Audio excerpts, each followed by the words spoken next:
आज हम सीखेंगे मैटर के बारे में।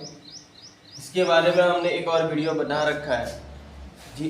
जिन्होंने वो वीडियो नहीं देखा है प्लीज़ सबसे पहले वो पिछला वीडियो जाके देख लें, तभी जाके ये सारी चीज़ें समझ में आएगी आपको, अदरवाइज़ आपको दिक्कत होगा। तो सबसे पहले उस वीडियो को देखें, उसके बाद से इस वीडियो को देखें। हमने पिछले वीडियो में डिस्कस किया था कि मैटर क्या होता है और मैटर के टाइप्स कितने, मुख्य रूप से कितने टाइप से होते हैं। तो देखो, मैटर होने के लिए हमने पिछले वीडियो में बताया था, मैटर होने के लिए उसके पास क्या क्या होना चाहिए, वॉल्यूम होना चाहिए। मैटर होने के लिए क्या क्या होना चाहिए, मास होना चाहिए। कंडीशन होता है मैटर होने के लिए, दो कंडीशन होते हैं।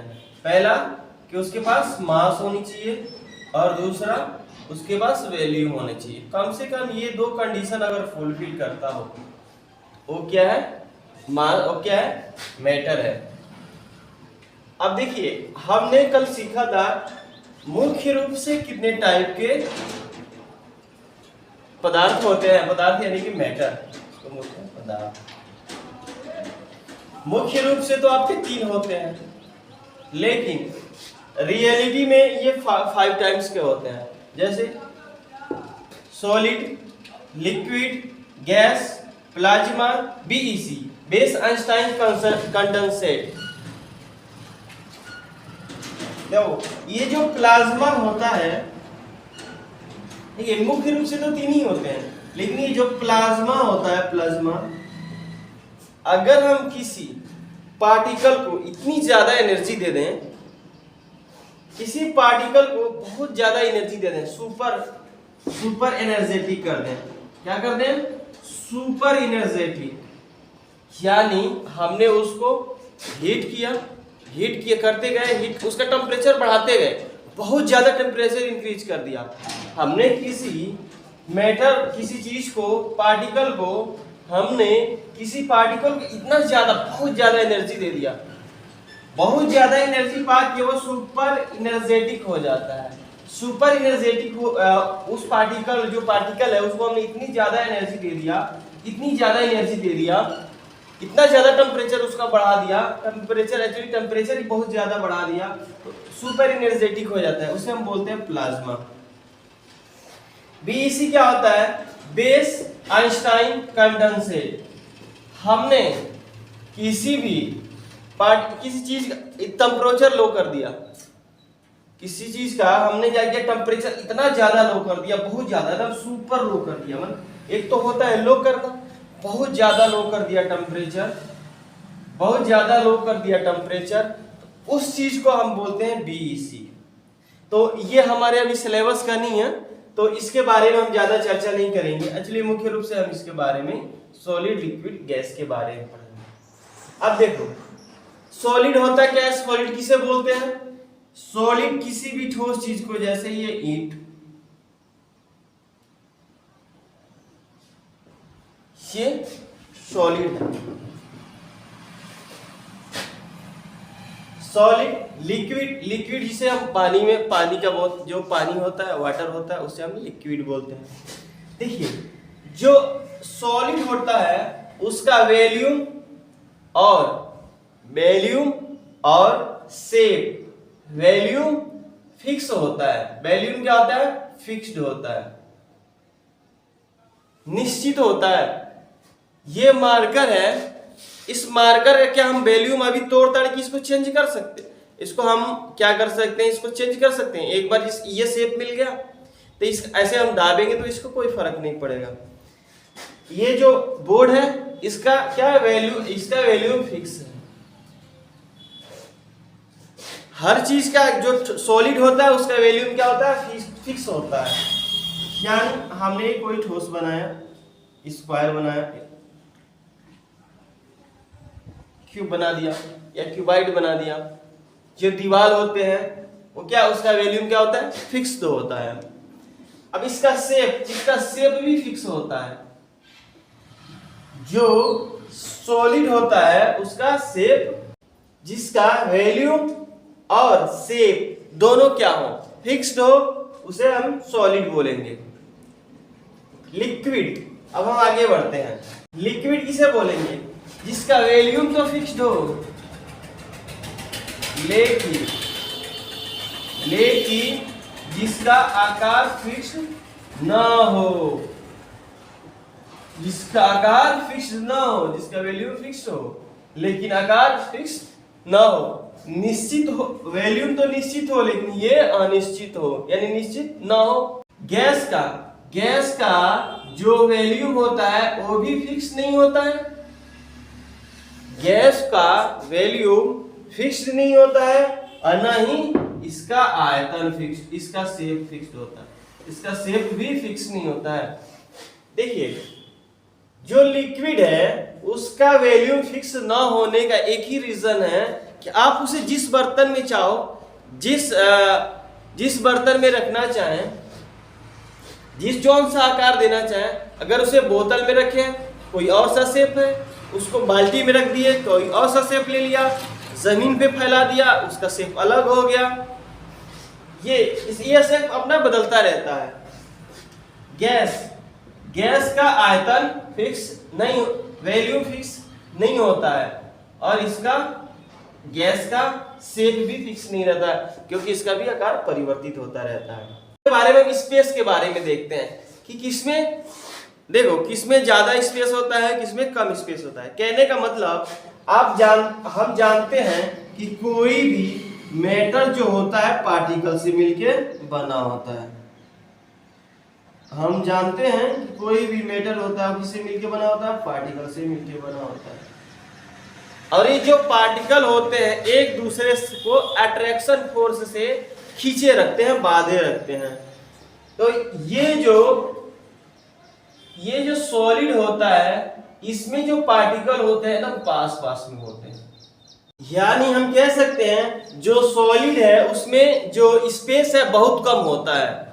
सॉलिड में स्पेस, खाली स्थान बहुत कम होता है। रीजन क्या है? उसके पार्टिकल एक दूसरे को बांधे रखते हैं और एक दूसरे को बहुत ज्यादा attraction force, maximum attraction force के थ्रू ये क्या होता है, वो एक दूसरे से अट्रैक्ट रहते हैं, जिसके कारण ये गैप नहीं बन पाता है ज्यादा।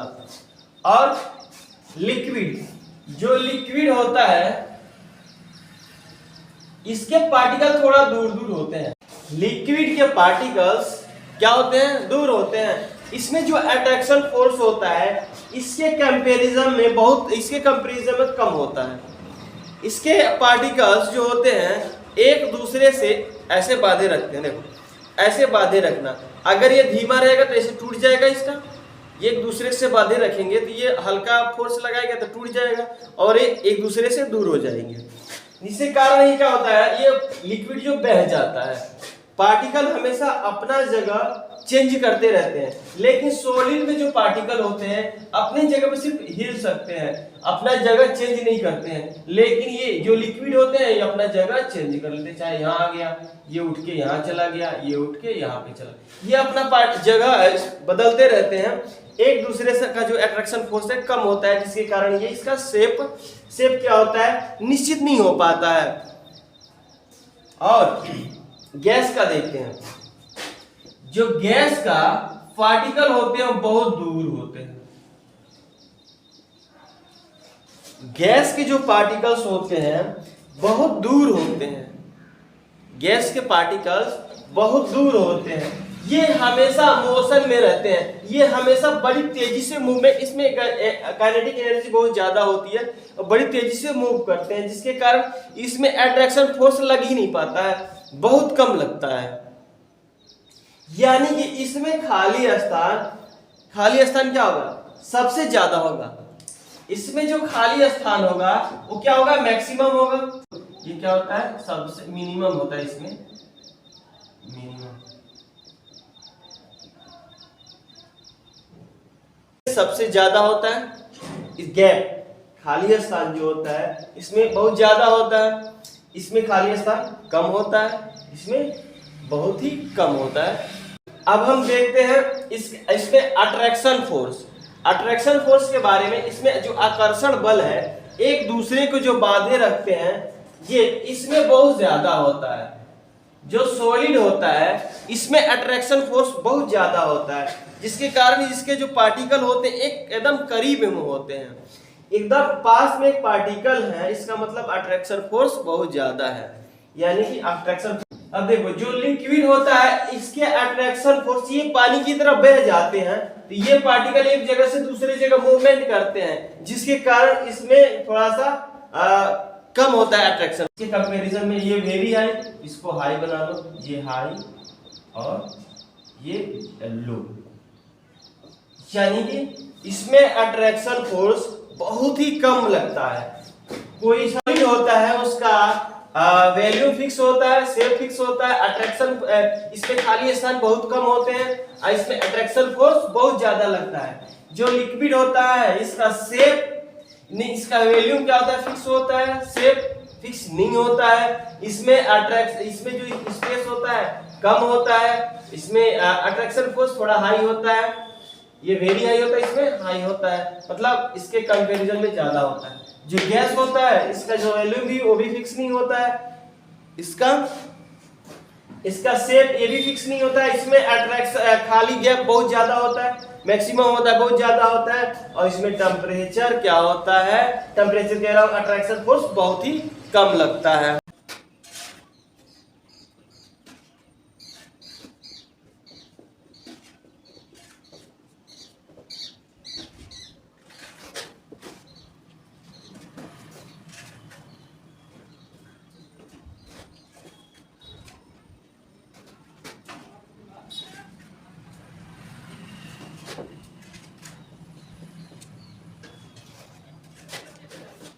देखिए अब हम सीखेंगे फेज ट्रांसफॉर्मेशन क्या होता है, अवस्था परिवर्तन क्या होता है। देखिए अवस्था परिवर्तन, अगर कोई सॉलिड लिक्विड बन जाए या कोई लिक्विड सॉलिड बन जाए, कोई सॉलिड लिक्विड बन जाए से मतलब यह बर्फ पिघल के पानी बन जाए, कोई लिक्विड सॉलिड बन जाए यानी कि पानी से क्या हो जाए, बर्फ बन जाए, तो बर्फ सॉलिड होता है, इसको बोलते हैं अवस्था परिवर्तन, फेज ट्रांसफॉर्मेशन। फेज ट्रांसफॉर्मेशन में होता कैसे इसके बारे में हम सीखेंगे। आप लोगों ने देखा होगा पानी से बर्फ बनता है, बर्फ से पानी बनता है, आइसक्रीम खाते भी होंगे, आइसक्रीम पिघल के पानी में किसी आइसक्रीम तो नीचे ही गिर जाता है। हाँ, तो इसके बारे में सीखेंगे एक्चुअली होता क्या है। जब सॉलिड को क्या करें, हीट कर दें, गर्म कर दें। जब हम किसी सॉलिड को हीट करते हैं, जब हम किसी सॉलिड को हीट करते हैं तो उसके पार्टिकल्स एक दूसरे से दूर जाते हैं। जो पार्टिकल्स यहाँ पे थे तो इसको हमें हीट करके टेम्परेचर देना, तो क्या होगा, इसके पार्टिकल थोड़ा सा दूर चले जाते हैं। दूर क्यों चले जाते हैं, एक्चुअली जब इसको हम हीट करते हैं इसकी काइनेटिक एनर्जी बढ़ जाती है। जब काइनेटिक एनर्जी बढ़ जाती है एक दूसरे से वो दूर भाग जाते हैं। यानी अगर हम किसी सॉलिड को, ठोस को, या फिर सॉलिड, अगर हम किसी ठोस को हीट करें तो उसके पार्टिकल क्या होते हैं, एक दूसरे से दूर चले जाते हैं। जो दूर चले जाते हैं उसमें अट्रैक्शन फोर्स कम हो जाता है, लो हो जाता है। तो क्या होता है, वो पार्टिकल्स अट्रैक्शन फोर्स लो होने के कारण पार्टिकल एक जगह से दूसरी जगह मूवमेंट करने लगते हैं, एक जगह से दूसरी जगह पार्टिकल मूवमेंट करने लगते हैं। इसीलिए इसका शेप जो होता है फिक्स नहीं होता है। अगर उसी चीज को कूल कर दें, अगर हमने क्या किया, अगर हम कूल कर देते हैं इसी चीज को, इस पार्टिकल को हमने क्या किया, कूल कर दिया। जब कूल करते हैं, जब कूल करते हैं, ठंडा करते हैं, तो क्या होता है, उसमें जो टेंपरेचर है, टेंपरेचर को हमने निकाल लिया। टेंपरेचर को हम क्या कर रहे हैं, उस मेटर से हमने क्या किया, टेंपरेचर को निकाल लिया। जब हम टेंपरेचर को निकाल लेते हैं इसकी एनर्जी कम हो जाती है, इसकी एनर्जी कम हो जाती है। जैसे अगर हम एग्जांपल लें, हमको लूज मोशन बहुत ज्यादा हो जाता है तो क्या होता है, ज्यादा चल नहीं पाते, फिर आराम से बैठे आराम से बस सोने का ही मन करता रहता है। तो समझ लीजिए, कहने का मतलब वहां पे तो फॉर्मूला लागू नहीं हुआ, इसलिए मैंने बोल दिया कि इसकी जब एनर्जी कम हो जाएगी, देखिए जब हम इसका टेंपरेचर लेंगे इसकी एनर्जी कम हो जाती है, तो जो पार्टिकल्स होते हैं एक दूसरे के पास में आ जाते हैं और इसमें अट्रैक्शन फोर्स ज्यादा लग जाता है। अट्रैक्शन फोर्स ज्यादा लगने के कारण क्या होता है, सॉलिड हो जाता है।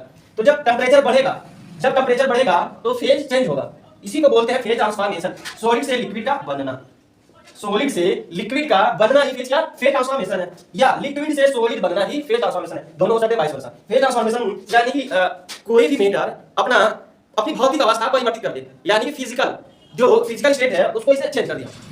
जब ये फिजिकल अपनी भौतिक अवस्था चेंज कर देती है, फिजिकल जो भौतिक अवस्था अगर चेंज कर देती है तो क्या होता है, फेज ट्रांसफॉर्मेशन, अवस्था परिवर्तन, अवस्था परिवर्तित हो गया, यानी सॉलिड से लिक्विड में बन जाना। ठीक, सॉलिड से लिक्विड में बनना। और हमने और सीखा था लिक्विड से सॉलिड में बनना। क्या गैस में भी चेंज होता है क्या? तो देखो अब हम सीखेंगे सॉलिड से लिक्विड, लिक्विड से गैस और गैस से सॉलिड, फिर लिक्विड से सॉलिड, सॉलिड से गैस, गैस से लिक्विड, ये सारी चीजें पढ़ेंगे। तो अब पढ़ने जा रहे हैं लिक्विड, ये तीनों फेज, ये सॉलिड, लिक्विड और गैस, तीनों का फेज परिवर्तन कैसे होता है और किसको क्या बोलते हैं। देखिए सॉलिड से लिक्विड, लिक्विड से गैस, गैस से सॉलिड, या सॉलिड से गैस, गैस से लिक्विड, लिक्विड से सॉलिड। जब लिक्विड से, जब सॉलिड से लिक्विड बनता है तो क्या होता है, मेल्टिंग, मेल्ट हो रहा है, क्या हो रहा है, मेल्ट हो रहा है। और सॉलिड से लिक्विड बन जाए तो मेल्ट हो गया, और लिक्विड से गैस बन जाता है वेपोराइजेशन, वेपोराइजेशन। और गैस से सॉलिड बन गया, गैस से सॉलिड बन गया, वेपोराइजेशन क्या बोलते हैं, बॉइलिंग बोलते हैं। देखिए जब सॉलिड से लिक्विड में चेंज हो रहा है, जब सॉलिड से लिक्विड में चेंज हो रहा है तो मेल्ट हो रहा है, मतलब गल रहा है। क्या बोलेंगे? गलन। क्या बोलेंगे? गलन। यानी सॉलिड यानी बर्फ पिघल के पानी बन रहा है, वाटर बन रहा है। आइस मेल्ट होके लिक्विड बन रहा है और वाटर बन रहा है, तो उसे बोलते हैं मेल्टिंग। यही जो वाटर है वो गैस में कन्वर्ट हो रहा है, जो वाटर है वो गैस में कन्वर्ट हो रहा है। वाटर क्या है? गैस में। वाटर जब गैस में कन्वर्ट होता है तो बॉयल होता है। क्या होता है? बॉयल होता है। हम जानते ही 100 डिग्री टेम्परेचर पे क्या होता है? लिक्विड जो भी वाटर है वो बॉयल होने लगता है। तो वो बॉयल होके क्या वेपर में कन्वर्ट हो जाता है, वेपर में, वाष्प में कन्वर्ट हो जाता है, जिसको हम क्या बोलते हैं? गैस है। यानी लिक्विड वेपर में जब कन्वर्ट होता है यानी गैस में चेंज होता है, उसे बोलते हैं वेपोराइजेशन या बॉइलिंग बोलते हैं। वही जब गैस सॉलिड में चेंज होता है तो सब्लिमेशन। अगर गैस लिक्विड में चेंज हो रहा है, अगर गैस लिक्विड में चेंज होगा तो उसको बोलेंगे कंडेंसेशन। क्या बोलेंगे? उसको कंडेंसेशन। आई लिक्विड अगर सॉलिड में चेंज हो रहा है, लिक्विड क्या सॉलिड में चेंज हो रहा है, तो उसे बोलते हैं सॉलिडिफिकेशन। क्या बोलेंगे? सॉलिडिफिकेशन। देखिए, अगर हम गैस को क्या करें, लिक्विड में चेंज करना हो तो क्या करेंगे? कूल करेंगे। क्या करेंगे? कूलिंग कर देंगे। जब कूलिंग करेंगे तो उसका टेम्परेचर क्या होगा? लो होगा। उसका टेम्परेचर क्या होगा? लो होगा। उसी को हम बोलते हैं कंडेंसेशन। क्या बोलते हैं?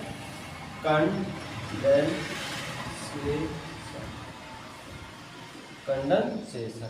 जैसे ये कोई सिलेंडर है, इसमें पिस्टन लगा हुआ है। जब हम इसको प्रेस करते हैं, जैसे CNG LPG, इसको क्या कहते हैं? बहुत ज्यादा प्रेशर हम देखिए, इसमें गैस भरा रहता है, इसको हमने क्या किया? बहुत ज्यादा प्रेशराइज कर दिया, बहुत ज्यादा प्रेशर दे दिया, उसका टेम्परेचर क्या कर दिया? लो कर दिया। तो ये क्या होता है? देखते होंगे आप लोग, एलपीजी जो सिलेंडर होता है, घर के जो गैस वाला जो सिलेंडर होता है, उसमें लिक्विड हो, जैसे ये हम तो कहते हैं गैस है, लेकिन जो पाइप निकल के आता है उसमें वाटर जैसे निकल के आता है, लिक्विड जैसे निकल के आता है। यानी कि उसका टेम्परेचर इतना कम कर दिया, उसको इतना ज्यादा प्रेशर पे उस पर रखा गया है कि गैस क्या हो गया? लिक्विड में कन्वर्ट हो गया है। केल्विन का के लिखिए, सेंटीग्रेड का C और फ़ारेनहाइट का F। देखिए, जो आपका जो थर्मामीटर एक्चुअली जो गांव में यूज होता है, थर्मामीटर, उसमें बताते हैं जो डॉक्टर होते हैं, कहते हैं 104 डिग्री बुखार हुआ है, 103 डिग्री बुखार हुआ है। आप सोच में पड़ जाते हो 104 103 डिग्री बुखार हो गया। एक्चुअली 104 डिग्री होता है फ़ारेनहाइट में, उसको मेजरमेंट करते हैं, जो इसको फ़ारेनहाइट में मेजरमेंट करते हैं। केल्विन बराबर 273 प्लस C। अगर केल्विन में देखो, C में जो सेंटीग्रेड है, डिग्री सेंटीग्रेड, उसमें 273 जोड़ देते हैं तो केल्विन में बन जाता है। किसमें पता? 273 को सेपरेट कर देंगे, K में से 273 को क्या करेंगे? सेपरेट करेंगे, तो ये केल्विन में डिग्री सेंटीग्रेड में चेंज होता है। K मतलब केल्विन। 9/5 C plus 32। ये 3 फॉर्मूला आपको याद रखना है, बाकी एज इट इज आपका सारे क्वेश्चन सॉल्व हो जाएंगे। जैसे सेंटीग्रेड को 40 डिग्री सेंटीग्रेड को किस में चेंज करना है? पहले फ़ारेनहाइट में बताइए और केल्विन में बताइए। तो कैसे करेंगे? देखो, सबसे पहले हम जानते हैं कि वी नो दैट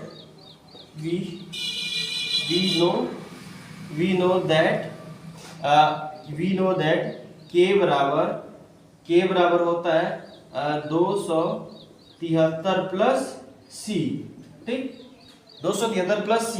अब देखिए, ये जो C दे रखा है पहले से 40 डिग्री, यानी कि 273 प्लस 40। अब 240 इसमें जोड़ दीजिए, दैट मतलब होता है हम जानते हैं कि वी नो दैट हम जानते हैं कि F बराबर 9/5 C प्लस 32।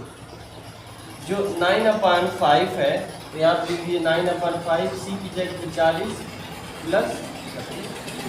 अब देखो इसके नीचे हम और लिख सकते हैं 5 से 8 बार में करिए 8 × 40 और देखो 9 × 8 = 72 प्लस 32 कितना हो जाएगा 2 2 4 3 10 104 डिग्री सेल्सियस। ये ऐसे हम कैलकुलेशन कर लेंगे। अब देखिए इसमें थोड़ा सा फॉर्मूले का और भी चेंज हो सकता है। सी की जगह पर उठा के यहाँ पे सी की जगह पे रख दीजिए। एफ बराबर हो जाएगा 9/5 ये के माइनस 273 प्लस 32। तो चाहे तो इस फॉर्मूले से किसी भी फॉर्मूले से आप कर लेंगे, सारे क्वेश्चन आपके सॉल्व हो जाएंगे। ये हो गया वेरियस टेम्परेचर स्केल, इसके थ्रू आपके सारे ये जो आइस होता है, मान लीजिए कोई बर्फ का टुकड़ा है आइस में होता क्या है, अगर इसका टेम्परेचर बढ़ा रहे हो, टेम्परेचर बढ़ रहा है तो ये क्या होगा, ये वाटर में कन्वर्ट हो जाएगा। जब इसका टेम्परेचर बढ़ेगा तो वाटर में कन्वर्ट होगा। ये जाहिर सी बात है, नॉर्मल टेम्परेचर 0 डिग्री सेंटीग्रेड पे क्या 0 डिग्री सेंटीग्रेड पे क्या होता है, बर्फ पिघलता है और 0 डिग्री सेंटीग्रेड पे क्या होता है, बर्फ पिघलता है। और 0 डिग्री सेंटीग्रेड पे ही बर्फ क्या होता है, जमना यानी कि ये क्या होता है, कंडेंस सॉलिडिफिकेशन, पिघलना का मेल्टिंग। यानी 0 डिग्री सेंटीग्रेड मेल्ट भी होगा, 0 डिग्री सेंटीग्रेड पे क्या होगा, सॉलिडिफाई भी होगा। अब देखो लेकिन इसमें एक चीज ये होता है कि जब तक बर्फ पूरी ना पिघल जाए, पूरा मेल्ट ना हो जाए, तब तक इसका टेम्परेचर नहीं बढ़ता है।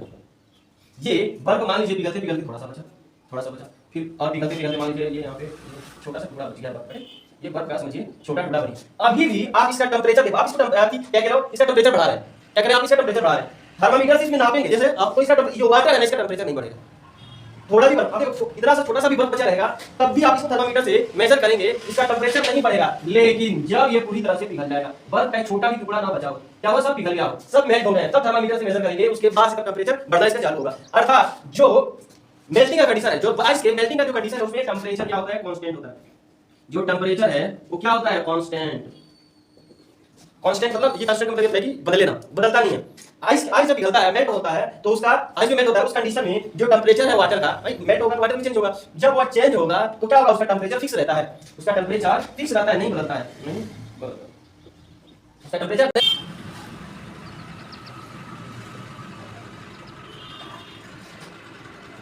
देखो तो उसमें समझने के लिए मान लीजिए कोई सॉलिड है, हमने मान लीजिए आईसी समझिए, हमने इसको हीट किया, जब हम इसको हीट करेंगे सॉलिड पे, जब हम इसको हीट करेंगे तो क्या ये पिघलना चालू होगा। पिघल क्यों रहा है, एक्चुअली जो उसमें अट्रैक्शन फोर्स है, वो ब्रेक हो रहा है, समझ रहे हो, टूट रहा है। यानी एक दूसरे से ऐसे समझ लीजिए, एक दूसरे से ऐसे अट्रैक्शन फोर्स जुड़े हुए हैं, ये ब्रेक हो रहा है, क्या है, ब्रेक हो रहा है। यानी ये अट्रैक्शन फोर्स है, होगा ये अट्रैक्शन फोर्स लगा हुआ है, जब इसका हीट होगा तो ऐसे ब्रेक होगा, क्या होगा, ब्रेक होगा। एक्चुअली जो अट्रैक्शन फोर्स का टूटना, अट्रैक्शन फोर्स जब टूटता है तो क्या ये वाटर में चेंज होगा।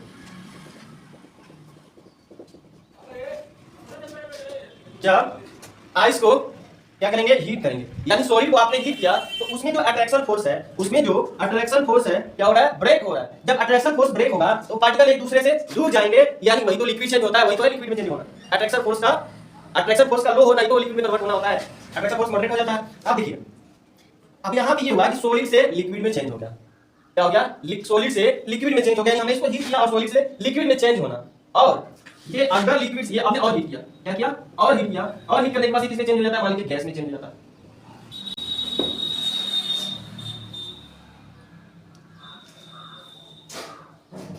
देखो सॉलिड से लिक्विड में चेंज होता है, हमने क्या किया, हीट किया, सॉलिड से लिक्विड में चेंज हो गया, यानी कि इसका जो अट्रैक्शन फोर्स है वो क्या हो गया, ब्रेक हो गया। और फिर से लिक्विड से फिर और हीट किया, और इसमें जो अट्रैक्शन फोर्स है इसके तुलना में तो कम ही लगता है, तो यहाँ पे भी ये भी अट्रैक्शन फोर्स, इसके पार्टिकल में जो अट्रैक्शन फोर्स है ये यहाँ पे भी ब्रेक हो गया और ये फ्रीली मूवमेंट हो गया। मतलब जो गैस के पार्टिकल्स होते हैं वो फ्री मूवमेंट करते रहते हैं, जो गैस के पार्टिकल होते हैं ये क्या होते हैं, फ्रीली मूवमेंट करते रहते हैं। ये हो गया लिक्विड। तो देखो सॉलिड से लिक्विड में चेंज होना और लिक्विड से गैस में चेंज होना, दो फेज में चेंज हो रहा है, दो फेज में चेंज हो रहा है। पहले सॉलिड से लिक्विड में, लिक्विड से फिर जो गलन की गुप्त ऊष्मा, गलन की गुप्त ऊष्मा को हम बोलते हैं latent heat of fusion, latent heat of fusion, और इसको वाष्पन की गुप्त ऊष्मा latent heat of vaporisation.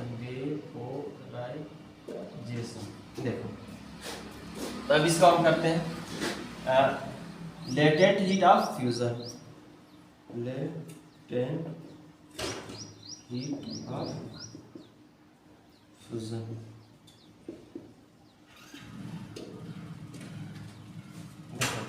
Latent heat of fusion, कोई भी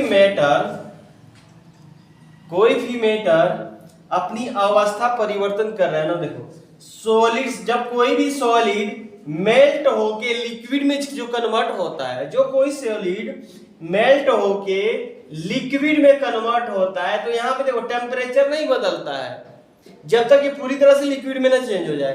तो जो एनर्जी लगती है, जैसे देखो टेम्परेचर तो नहीं बढ़ा ना, लेकिन आप तो हीट तो दिए जा रहे हो ना, हीट दिए जा रहे हो, लेकिन टेम्परेचर नहीं बढ़ रहा है। जब आप हीट दे रहे हो टेम्परेचर नहीं बढ़ रहा, तो आखिर वो टेम्परेचर जा कहां रहा है? जा यहीं रहा है, लेटेंट हीट ऑफ फ्यूजन उसको गलाने में खर्च हो जा रहा है। समझ रहे हो? जो हीट हम दे रहे हैं, ये हीट, इसका टेम्परेचर बढ़ नहीं रहा है। तो रीजन क्या है? इस सॉलिड को मेल्ट करने में पूरी एनर्जी खत्म हो जा रही है, तो उसी को बोलते हैं लेटेंट हीट ऑफ फ्यूजन। क्या बोलेंगे? Latent heat of fusion. यहां आप देखिए, ये हो गया latent heat of fusion, latent heat of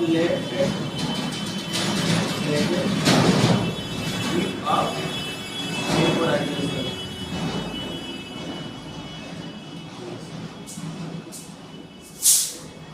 इसको बोलेंगे वाष्पन की गुप्त ऊष्मा। देखो वाष्पन की गुप्त ऊष्मा, यहां देखिए, अगर कोई लिक्विड है, अब आप जानते हो कि लिक्विड क्या होता है, ये बॉयल कब होता है? 100 डिग्री सेंटीग्रेड पे, 100 डिग्री टेम्परेचर पे ये बॉयल होता है। क्या होता है? 100 डिग्री सेंटीग्रेड पे वेपर में कन्वर्ट होता है, बॉयल होता है और वेपर में, वाष्प में बदलता है।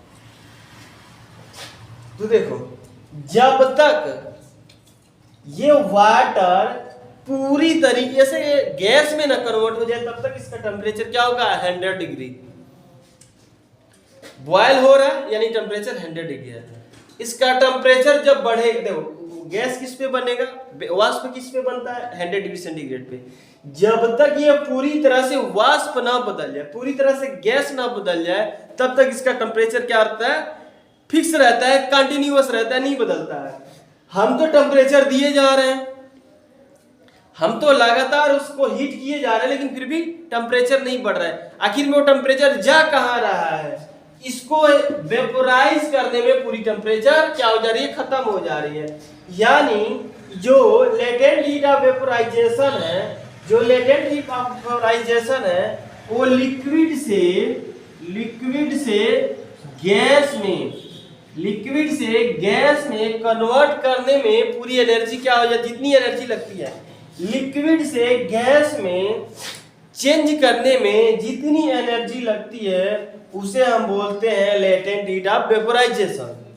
लेटेंट हीट ऑफ फ्यूजन, किसी सॉलिड से लिक्विड में कन्वर्ट करने के लिए जितनी एनर्जी लगती है, उसे हम क्या बोलते हैं? उसे हम बोलते हैं लेटेंट हीट ऑफ फ्यूजन। ठीक, कंफर्म? ओके।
देखिए इस ग्राफ के माध्यम से हम समझेंगे किसके बारे में, लेटेंट हीट के बारे में।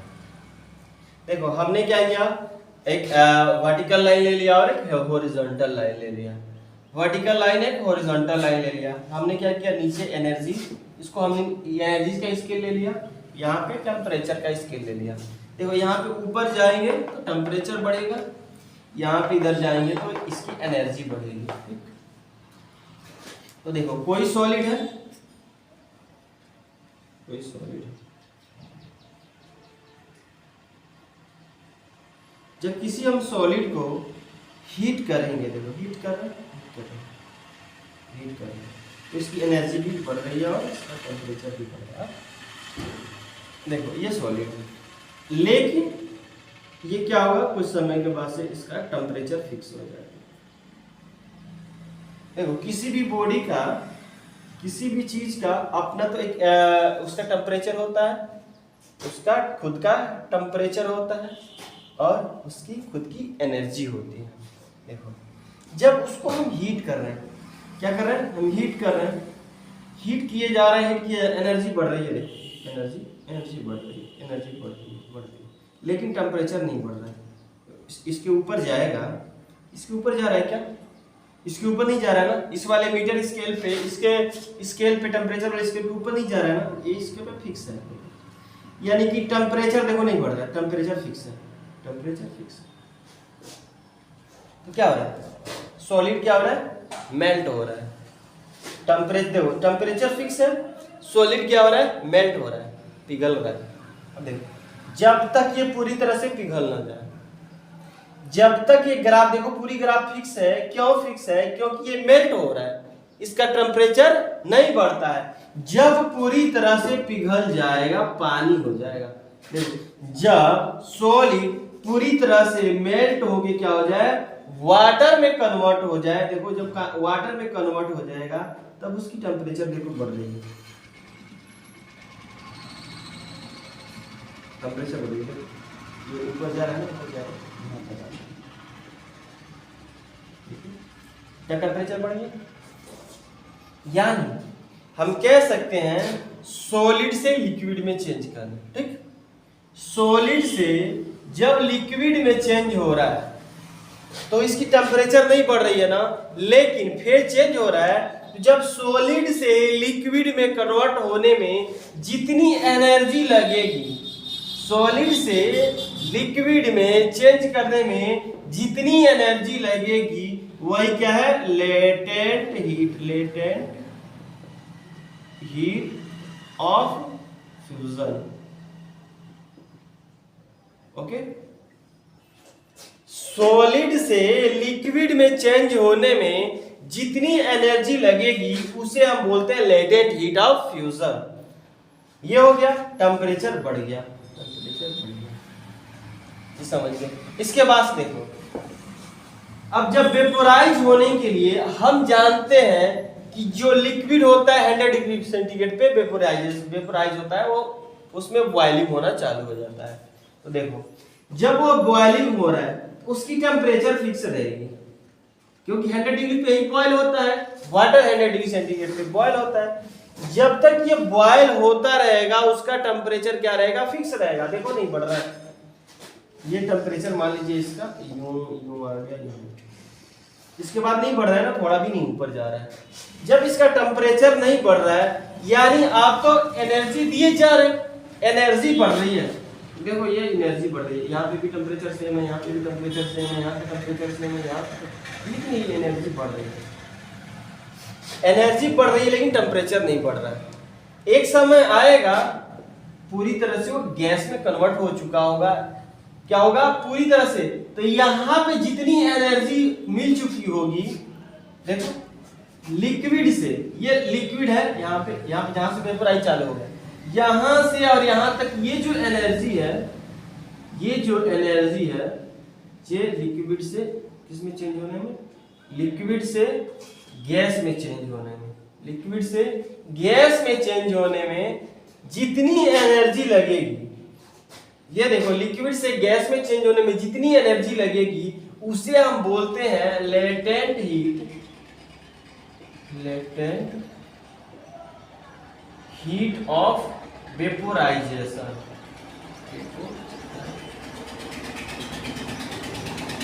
Latent heat of vaporisation, liquid से गैस में कन्वर्ट होने में जितनी एनर्जी लगेगी उसे हम बोलते हैं liquid heat, latent heat of vaporisation. और इसका सॉलिड से लिक्विड में कन्वर्ट होने में जितनी एनर्जी लगेगी उसे लेटेंट हीट ऑफ फ्यूजन कहते हैं।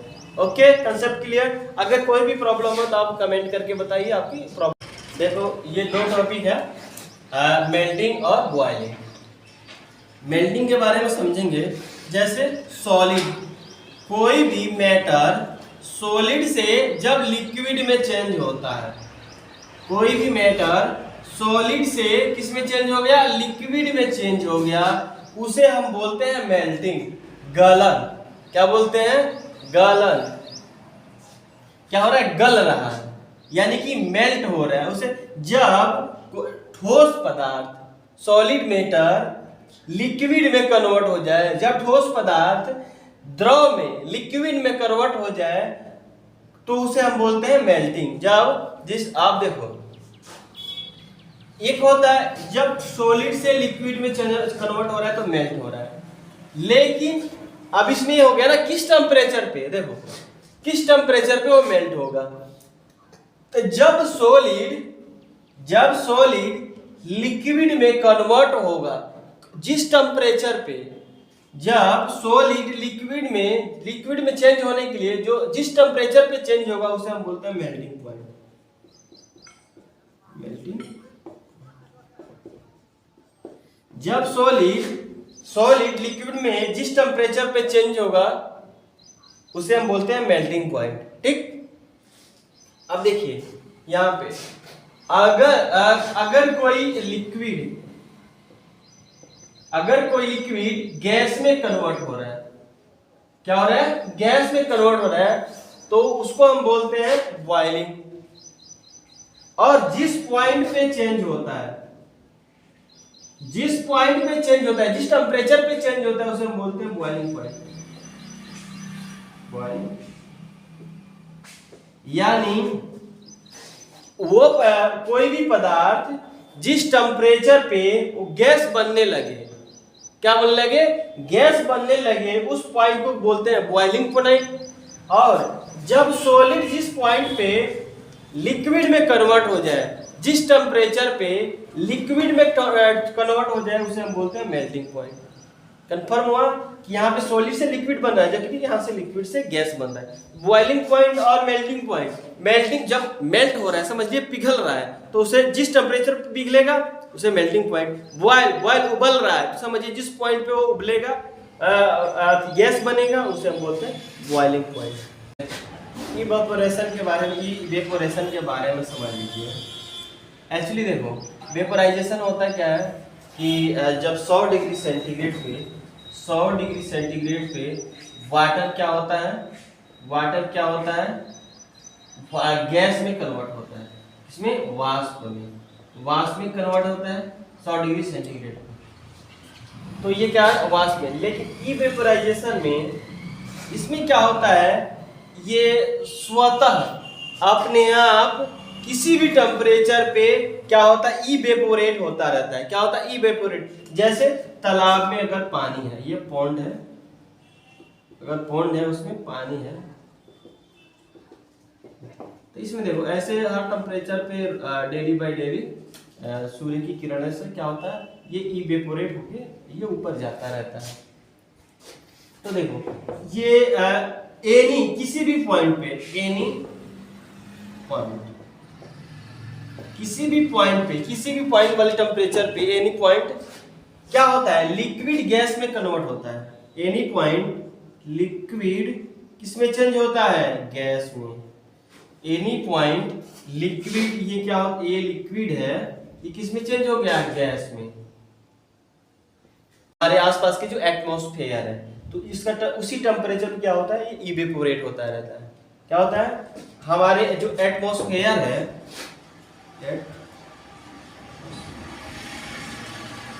जो एटमॉस्फेयर, इसका टेम्परेचर होता है टेम्परेचर, उसी टेम्परेचर पे क्या होता है इवेपोरेट, जनरली माना जाता है 25 डिग्री, 25 डिग्री सेंटीग्रेड ये मान के चलते हैं कि हमारा जो एटमॉस्फेयर है उसका टेम्परेचर 25, ये 25 पे ही क्या होता है इवेपोरेट होता रहता है।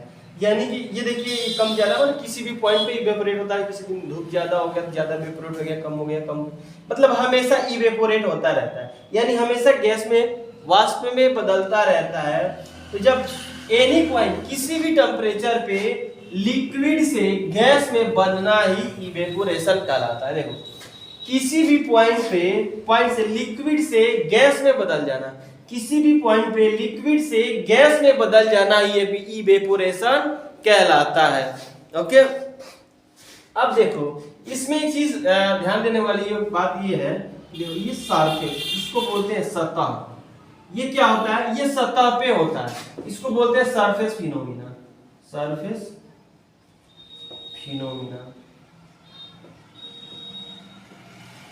देखो ये सरफेस पे ही होता है, ये अंदर नहीं होता, ऐसा नहीं कि यहाँ पे आप यहाँ पे टेम्परेचर नहीं बढ़ा रहे हो कि बॉयल होने लगा, देखिए ये सिर्फ सरफेस पे होता है, इसीलिए इसको बोलते क्या बोलते हैं सरफेस फिनोमिना। क्या बोलते हैं सरफेस फिनोमिना, यानी सतह पे होता है, इसको बोलते हैं सरफेस फिनोमिना। इवेपोरेशन से क्या होता है कूलिंग होता है, इवेपोरेशन से क्या होता है कूल होता है, कोई भी वस्तु कोई भी मैटर वहां पे जब इवेपोरेशन होगा तो वहां पे कूलिंग होगा, evaporation cause by cooling, evaporation cause by cooling. अगर किसी भी देखो किसी भी मैटर के सरफेस से क्या हो जाए, सरफेस से पार्टिकल क्या हो गैस में कन्वर्ट हो जाए, वो पार्टिकल क्या हो उस सतह को छोड़ के चला जाए, तो वहां पे क्या होता है वहां पे कूलिंग महसूस होती है, थोड़ी सी ठंडी महसूस होती है, टेम्परेचर उसका कम महसूस। गर्मी के दिनों में अगर आप सूती कपड़ा पहन रहे हैं, सूती कपड़ा कॉटन का कपड़ा पहन रहे हैं, तो क्या होता है हमारे शरीर से जो कॉटन होता है एब्जॉर्ब कर लेता है, क्या करता है टेम्परेचर को हीट को एब्जॉर्ब कर लेता है, और इसके सरफेस पे देखो ये टेम्परेचर इसके सरफेस पे क्या होता है, इसके सरफेस पे क्या होता है वो जो पार्टिकल्स हैं आ जाते हैं यहाँ से इवेपोरेट हो जाते हैं, इवेपोरेट होने से क्या होता है हमें थोड़ा कूलिंग महसूस होता है। रेट ऑफ इवेपोरेट, देखो रेट ऑफ इवेपोरेट यानी कि किस दर से इवेपोरेशन होता है। तो देखिए पहला तो ये हो गया अगर उसका टेम्परेचर देखिए रेट ऑफ इवेपोरेशन जो होता है, रेट ऑफ इवेपोरेशन किस पे डिपेंड करता है, जब टेम्परेचर बढ़ेगा तो रेट ऑफ इवेपोरेशन बढ़ेगा, जब वाइंड स्पीड बढ़ेगा यानी हवा की स्पीड बढ़ेगी, हवा की जब स्पीड बढ़ती है तो वाइंड तो क्या होता है रेट ऑफ इवेपोरेशन ज्यादा होगा। जैसे जब हवा तेज चलता है तो कपड़े ज्यादा सूख जाते हैं यानी जल्दी सूख जाते हैं। और सरफेस एरिया, अगर सरफेस एरिया बड़ा हो यानी कि जितना बड़ा पॉन्ड होगा उतना ही ज्यादा इवेपोरेशन होगा, क्योंकि ये सरफेस फिनोमिना होता है। ठीक है, ये सरफेस का एरिया जितना ही ज्यादा होगा उतना ही ज्यादा इवेपोरेशन होता है। कहने का तात्पर्य ये है कि अगर देखिए अगर एक ऐसे छोटा सा जैसे मान लीजिए ये कोई बर्तन है, इसमें पानी रख दीजिए, पानी भर दीजिए, और उसके बाद से ये कोई उतना ही पानी मान लीजिए 1 लीटर पानी है, और 1 लीटर पानी किसी बड़े से बर्तन में रख दीजिए, ये भी 1 लीटर पानी बड़े बर्तन में रख लीजिए, 1 लीटर पानी। आप जब देखेंगे ये देखो सरफेस फिनोमिना होता है ना, इसका सरफेस इतना हो गया, इसका सरफेस इतना हो गया, देखो तो यहां से इवेपोरेशन ज्यादा होगा। ठीक है, यानी कि जब सरफेस एरिया बढ़ेगा तो इवेपोरेशन ज्यादा होगा। अब देखो इवेपोरेशन सरफेस एरिया से भी समझ लीजिए, ये जो गाड़ी का जो इंजन होता है उसमें कुछ ऐसे ऐसे ऐसे ऐसे करके बना होता है, देखिएगा जो बाइक की इंजनें होती हैं ऐसे ऐसे ऐसे ऐसे करके बनी होती हैं। ये एक बार आप ऐसे ऐसे नहीं बनाते, जो इसका पिस्टन होता है ऐसे नहीं बनाता। रीजन क्या है? इसका सरफेस एरिया बढ़ाने के लिए। जितना ही ज्यादा सरफेस एरिया होगा उसमें से जो अंदर जो उसमें आग लगता है तो वहां से क्या बोलते हैं उसकी हीट बाहर निकालने के लिए, ज्यादा सरफेस एरिया सबको प्रोवाइड किया जाता है। ह्यूमिडिटी, ह्यूमिडिटी का मतलब होता है नमी। अगर ह्यूमिडिटी नमी ज्यादा है तो देखो इवेपोरेशन की दर कम हो जाएगा। जब अगर ह्यूमिडिटी कम है और एटमॉस्फेयर में नमी कम है तो क्या होगा? इवेपोरेशन ज्यादा होगा। नमी ज्यादा है तो इवेपोरेशन कम होगा। अब देखिए एक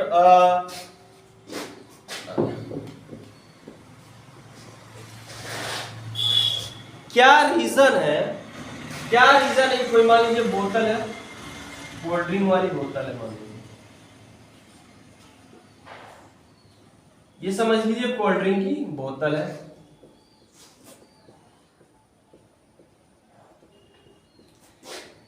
जब कोल्ड ड्रिंक की बोतल आप बाहर निकालते हो तो यहाँ पे बूंद बूंद आ जाता है, यहाँ पे बूंद बूंद आ जाता है।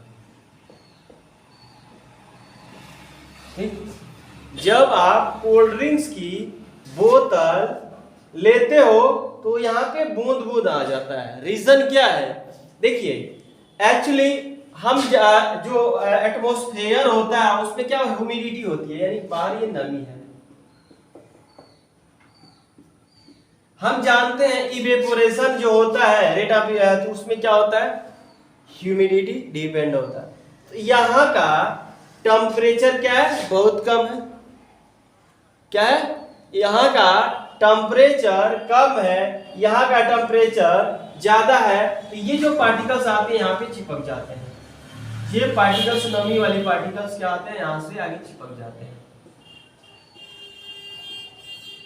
एटमॉस्फेयर के जो पार्टिकल्स होते हैं आके यहाँ पे चिपक जाते हैं, जिसके कारण ये बूंद बूंद हो जाता है। उसके बाद मान लीजिए कोई मटका में पानी है। सर मटके का पानी ठंड कूल क्यों हो जाता है? इसमें तो कोई इंजन फ्रीजर भी नहीं लगा है, फिर भी मटके का पानी कूल हो जाता है। सर क्या रीजन है? देखिए मटके का जो पानी है अगर कूल होने का रीजन ये है कि हम जानते हैं इवेपोरेशन सरफेस, देखो सरफेस फिनोमिना होता है। क्या होता है? सरफेस फिनोमिना होता है। तो यहाँ के जो पार्टिकल्स होते हैं, यहाँ के जो पार्टिकल्स होते हैं सरफेस वाले पार्टिकल्स, ये निकल के इस साइड में आ जाते हैं। आइए अब कहोगे सर ये बाहर कैसे निकलते हैं? तो यहाँ से ये का इसका टेम्परेचर बाहर चला जाता है। एक्चुअली ये पार्टिकल बहुत ही छोटे होते हैं। ठीक, यहाँ से बाहर निकल जाते हैं और बाहर निकल के इवेपोरेट हो जाते हैं।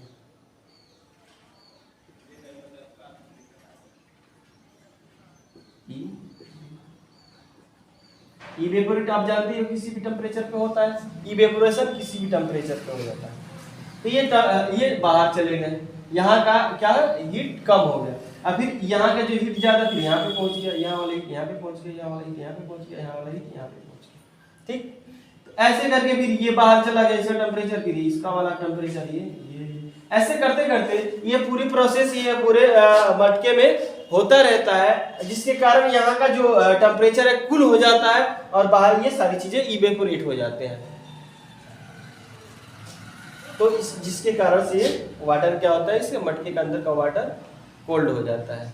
तो आराम से इजीली अब इसका यूज ज़्यादातर आप राजस्थान वगैरह जहाँ पे धूप ज़्यादा पड़ती है, गर्मियाँ ज़्यादा पड़ती है, वहाँ पे यूज किया जाता है। ठीक है,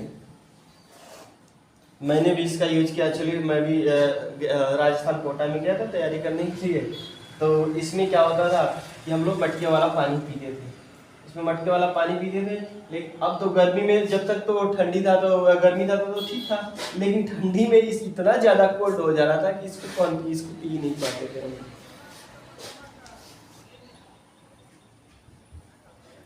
ठीक है, यहाँ पे ये टॉपिक कंप्लीट होता है। फर्स्ट यूनिट कंप्लीट होता है। देखिए अब इसके नोट्स की बारे में बात है तो इसका हमारे टेलीग्राम का जो चैनल है टेलीग्राम एनर्जी कोचिंग सेंटर